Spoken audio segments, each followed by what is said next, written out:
بسم اللہ الرحمن الرحیم۔ شب برات کے 12 رکعات نفل کا طریقہ اللہ پاک کو یہ نماز بہت پسند ہے۔ مکمل جاننے کے لیے ویڈیو کو اینڈ تک ضرور دیکھیے گا۔ ناظرین، شعبان کی 15ویں شب برات کہلاتی ہے، یعنی وہ رات جس میں مخلوق کو گناہوں سے بری کر دیا جاتا ہے۔ تقریباً 10 صحابہ کرام سے اس رات کے متعلق احادیث منقول ہیں۔ حضرت عائشہ رضی اللہ تعالی عنہا فرماتی ہیں کہ شعبان کی 15ویں شب کو میں نے نبی کریم صلی اللہ علیہ وسلم کو اپنی آرام گاہ پر موجود نہ پایا تو تلاش میں نکلی، دیکھا کہ آپ جنت البقیع کے قبرستان میں ہیں۔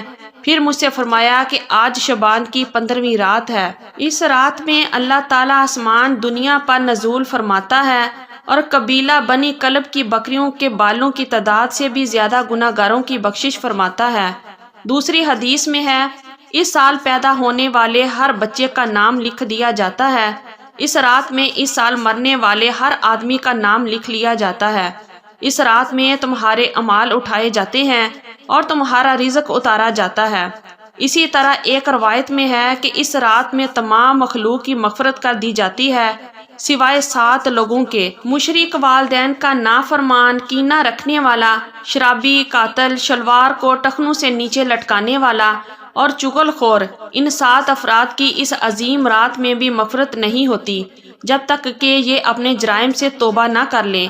حضرت علی رضی اللہ تعالی عنہ سے ایک روایت میں منقول ہے کہ اس رات میں عبادت کیا کرو اور دن میں روزہ رکھا کرو۔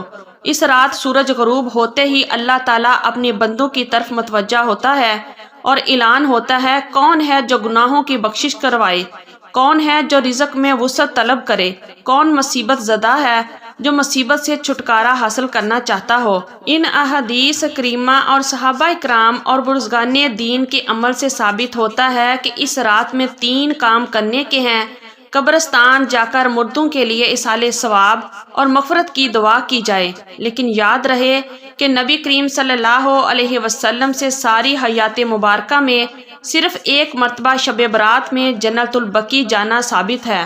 اس لیے اگر کوئی شخص زندگی میں ایک مرتبہ بھی اتباع سنت کے نیت سے چلا جائے تو اجر و ثواب کا باعث ہے۔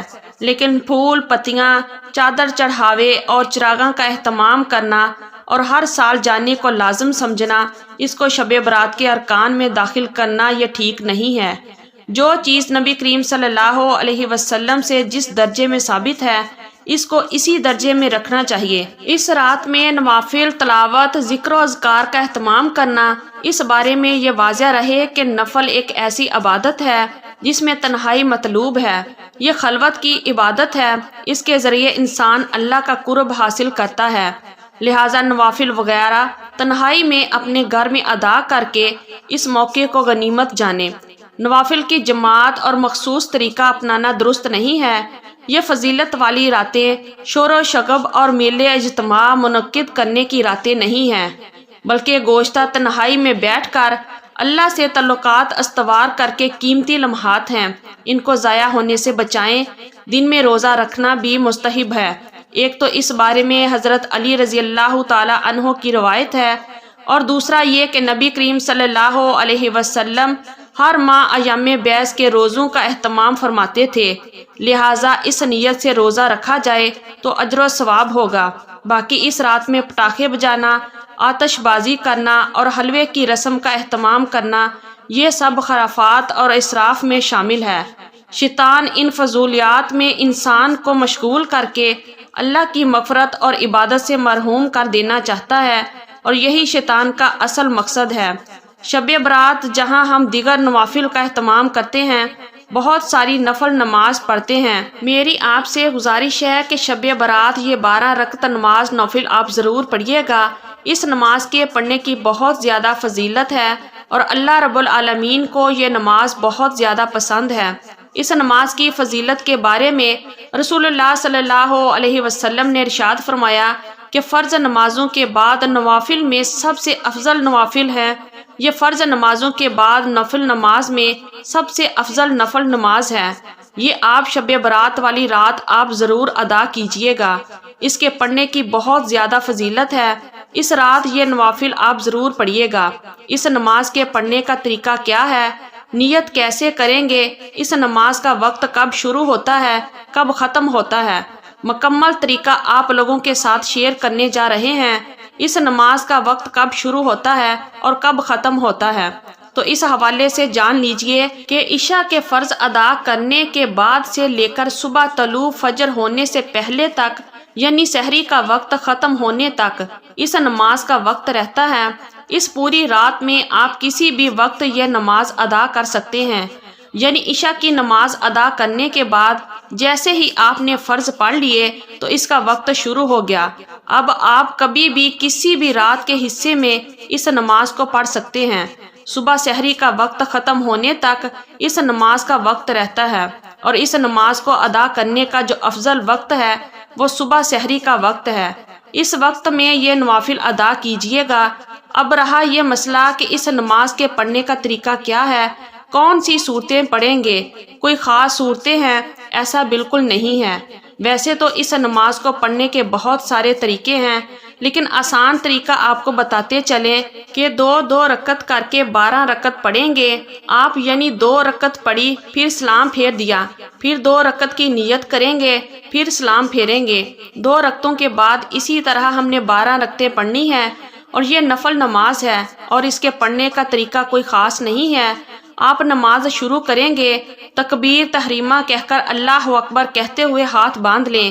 سب سے پہلے ثنا پڑھیں، اس کے بعد پھر سورۃ فاتحہ کی تلاوت کریں، پھر جو بھی آپ کو سورت آتی ہے، جو بھی سورت آپ کو یاد ہے وہ آپ سورت تلاوت کریں۔ مثال کے طور پر آپ کو سورۃ الکوثر یاد ہے تو آپ یہ سورت پڑھ سکتے ہیں، یا اسی طرح جو سورۃ اخلاص ہے اس کی بھی آپ تلاوت کر سکتے ہیں۔ جو بھی آپ کو قرآن مجید کا حصہ یاد ہے یا جو بھی سورت آپ کو آتی ہے وہ آپ تلاوت کر سکتے ہیں۔ اس کے بعد پھر رکوع کریں، رکوع سے کھڑے ہوں، 1 رکعت مکمل ہو گئی، سجدہ کر لیا آپ نے، پھر دوسری رکعت میں اسی طرح سورۃ فاتحہ پڑھیں گے، کوئی سورت ملائیں گے، رکوع اور سجود قاعدہ، اس کے بعد تشہد، درود اور دعا پڑھ کر دائیں بائیں سلام پھیر دیں گے، یعنی جس طرح باقی نوافل پڑھتے ہیں اسی طرح 2 رکعت نماز نفل پڑھیں گے اور 2 رکعت کر کے پڑھیں گے، یعنی 12 رکعتیں 6 سلام کے ساتھ پڑھیں۔ اور اس نماز کی نیت کیسے کریں گے، نیت دیکھیں، اصل دل کا ارادہ ہے۔ نیت اس طرح کریں گے کہ میں نے نیت کی 2 رکعت نماز نفل تہجد کے واسطے اللہ تبارک تعالیٰ کے منہ میرا کعبہ شریف کی طرف، یعنی یہ تہجد کے نوافل ہیں تو تہجد کے نوافل کی نیت کریں گے۔ اگر دل میں ارادہ کر لیا تب بھی بہتر ہے، کوئی حرج نہیں، نیت ہو جائے گی بلکہ درست ہے، لیکن اگر زبان سے الفاظ ادا کرنا چاہیں تب بھی کوئی حرج نہیں، کر سکتے ہیں۔ مستحب ہے زبان سے نیت کے الفاظ ادا کرنا، تو اس طریقے سے یہ 12 رکعتیں آپ ادا کریں۔ اس نماز کے پڑھنے کی بہت زیادہ فضیلت ہے۔